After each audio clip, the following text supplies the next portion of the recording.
2 ತಿಂಗಳ ಗಂಡು ಮಗುವನ್ನ ತಾಯಿಯೇ ಬರ್ಬರವಾಗಿ ಹತ್ಯೆ ಮಾಡಿರುವ ಭೀಕರ ಘಟನೆ ತೆಲಂಗಾಣದ ಔರಂಪೇಟೆಯಲ್ಲಿ ನಡೆದಿದೆ.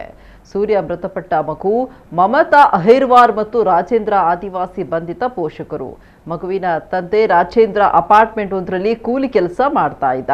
ಮಂಗಳವಾರ ಆತ ಕೆಲಸಕ್ಕೆ ಹೋದ ವೇಳೆ ಮಗು ತಾಯಿ ಜೊತೆ ಇತ್ತು. ಬೆಳಗ್ಗೆ 11 ಗಂಟೆಗೆ ಆತ ವಾಪಸ್ ಬಂದಾಗ ಪತ್ನಿ ಬೆಂಕಿಯ ಕುಂಡದ ಬಳಿ ನಿಂತು ಮಗುವನ್ನ ಸುಡ್ತಾ ಇರುವುದನ್ನು ಗಮನಿಸಿ ತಕ್ಷಣ ಆಕೆಯನ್ನ ಪಕ್ಕಕ್ಕೆ ತಳ್ಳಿದ್ರು. ಅಷ್ಟರಲ್ಲಾಗಲೇ ಮಗು ಸಾವನ್ನಪ್ಪಿತು.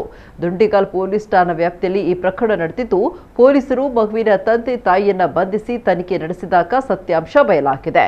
ವಿಚಾರಣೆಯ ವೇಳೆ ಮಗು ಹಲವು ದಿನಗಳಿಂದ ನಿರಂತರವಾಗಿ ಅಳ್ತಾ ಇದ್ರಿಂದ ಕೋಪಗೊಂಡ ತಾಯಿ ಈ ಕೃತ್ಯ ಎಸಗಿದ್ದಾಳೆ ಅಂತ ತಿಳಿದು ಬಂದಿದೆ. ಮಗುವಿನ ಬಾಯಿಗೆ ಬಟ್ಟೆ ತುರುಕಿ ಕಾಲುಗಳನ್ನ ಕಟ್ಟಿ ಸಾಯಿಸಿದ್ದಾಳೆ ಅಂತ ಪೊಲೀಸರು ಶಂಕಿಸಿದ್ದಾರೆ. ಮಗು ಸತ್ತ ನಂತರ ಶವವನ್ನು ಉರಿತಾ ಇರುವ ಬೆಂಕಿಯ ಕುಂಡಕ್ಕೆ ಹಾಕಿದ್ದಾಳೆ ಎನ್ನಲಾಗಿದೆ. ತಾಯಿ ಮಾನಸಿಕ ಸಮಸ್ಯೆಯಿಂದ ಬಳಲ್ತಾ ಇದ್ಲೇ ಎಂಬ ಬಗ್ಗೆಯೂ ಅಧಿಕಾರಿಗಳು ಪರಿಶೀಲಿಸುತ್ತಿದ್ದಾರೆ. ಸದ್ಯ ಮಗುವಿನ ಪೋಷಕರು ಪೊಲೀಸ್ ಬಂಧನದಲ್ಲಿದ್ದು ತನಿಖೆ ಮುಂದುವರೆಸಿದ್ದಾರೆ.